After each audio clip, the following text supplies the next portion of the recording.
విద్యార్థులకు అందించే ఆహారంలో నాణ్యతా ప్రమాణాలు పాటించాలని ఆంధ్రప్రదేశ్ రాష్ట్ర ఫుడ్ కమిషన్ మెంబర్ జి దేవి పేర్కొన్నారు. పశ్చిమ గోదావరి జిల్లా నరసాపురం మండలం నక్కవారిపాలెం బాలికల గురుకుల పాఠశాల, ఎల్బీచెర్ల గ్రామం బాలుర గురుకుల పాఠశాలను ఆమె ఆకస్మికంగా తనిఖీ చేశారు. డాక్టర్ బిఆర్ అంబేద్కర్ గురుకుల పాఠశాలలో ఈ రోజు నేను విజిట్ చేయడం జరిగింది. ఇక్కడ హాస్టల్లో సుమారు 550 మంది పిల్లలు ఉన్నారు. 10th ఇంటర్ వాళ్ళు వెళ్ళిపోయారు. ప్రెసెంట్ 9th వరకు ఉన్నారు పిల్లలు. 330 మంది పిల్లలు ఉన్నారు. పిల్లలతో కొంచెం ఇంటరాక్ట్ అయ్యాను నేను. ఇక్కడ ఫుడ్ ఎలా ఉంది, లేకపోతే వాళ్ళకి ఇచ్చే పాలు కానీ, గుడ్డు కానీ, చిక్కీలు కానీ, జావలు కానీ, స్నాక్స్ కానీ ఎలా ఉన్నాయని పిల్లలతో మాట్లాడడం జరిగింది. పిల్లలు కొన్ని సమస్యలు చెప్పారు.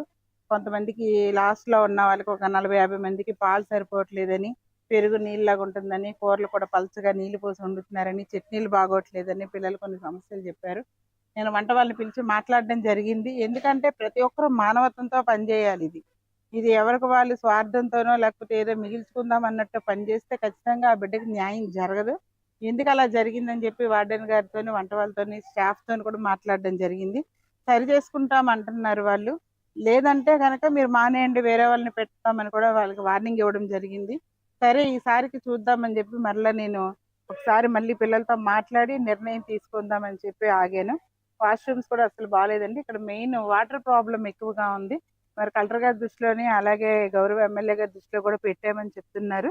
దాన్ని బట్టి నేను కూడా ఒక రిప్రజెంటేషన్ తీసుకున్నాను వీళ్ళ నుంచి. నా లెటర్ హ్యాడ్ ద్వారాగా నేను కూడా ఒక రిప్రజెంటేషన్ కలెక్టర్ గారికి ఇస్తాను. Maximum as early as possible ఇక్కడ వాటర్ ప్రాబ్లం అనేది తీరేలాగా నేను కూడా నా సాయశక్తిలా ప్రయత్నిస్తాను.